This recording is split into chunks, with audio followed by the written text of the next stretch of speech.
मुस्लिमगढ़ कुंदरकी के इतिहास में पहली बार ऐसा कारनामा हुआ जिसकी चर्चा सिर्फ लखनऊ में नहीं हो रही है, दिल्ली बीजेपी कार्यालय से लेकर महाराष्ट्र के आरएसएस मुख्यालय तक हो रही है। ऐसा लग रहा था कि 90 के दशक की तरह इस दौर में भी जाति का मुद्दा हावी होगा और योगी आदित्यनाथ दिल्ली आने से पहले 2027 का चुनाव हारकर गोरखपुर लौट जाएंगे। लेकिन ये सारे मिथक टूट गए क्योंकि जो नतीजे आए हैं उसके अंदर झांक कर देखने पर कई चौंका देने वाली बातें सामने आती है। मुरादाबाद की कुंदरकी सीट बेशक मुरादाबाद में है, लेकिन आप मानिए ये हालात यहाँ कश्मीर से कम नहीं थे।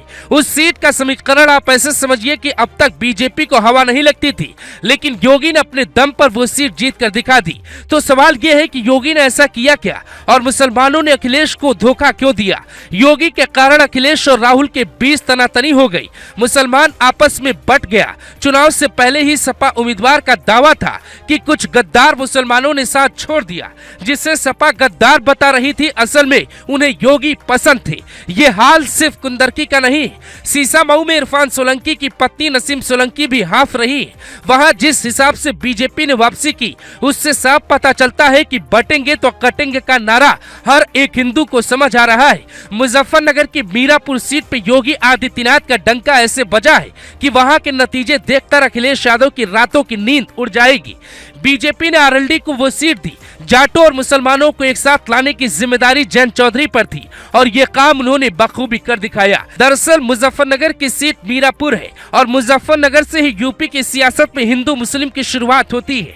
ये वही मुजफ्फरनगर है जहां दंगा हुआ तो समाजवादी पार्टी की सरकार 17 में भरभरा कर गिर गई। ये वही मुजफ्फरनगर है जहां से योगी ने नेम प्लेट और कांवड़ यात्रा के दौरान एटीएस उतारने का फैसला लिया तो हिंदुओं ने एक होकर ये बता दिया कि आवाज दो हम साथ है। समाजवादी पार्टी को इस बात का सदमा लगा है कि न पीडीए साथ आया न मुसलमान साथ आया। अखिलेश को इस बात की टेंशन है कि 2027 की कुर्सी भी फंस गई है, सत्ताधीश नहीं बन पाएंगे।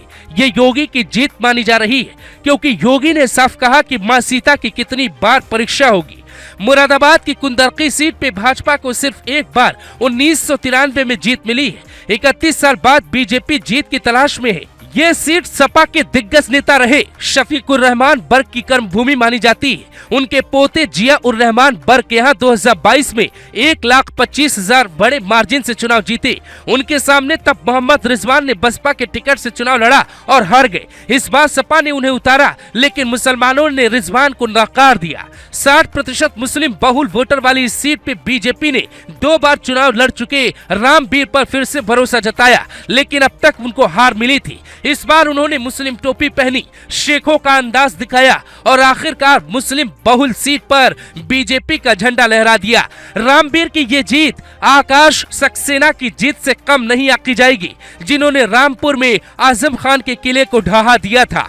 योगी आदित्यनाथ की राजनीति की शुरुआत जिस यूपी से हुई थी, उसी यूपी की राजनीति ने ये बता दिया कि योगी आदित्यनाथ का रास्ता महाराष्ट्र और झारखंड होते हुए अब दिल्ली की उस गद्दी तक पहुंचेगा जिसका इंतजार देश भर के लोग करते हैं। महाराष्ट्र के दलित और ओबीसी सीटों पर भी योगी आदित्यनाथ का दबाव देखा गया। योगी ने जहां जहां प्रचार किया वहां वहां योगी को भारी भरकम जीत दिखाई दे रही।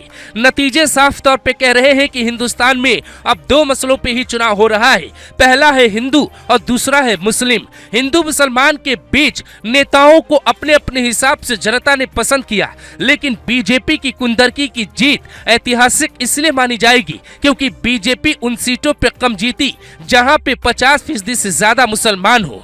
रामपुर हो या कुंदरकी, हालात हमेशा बीजेपी के विषम में रहे, लेकिन रामपुर के बाद कुंदरकी भी बीजेपी ने जीत लिया।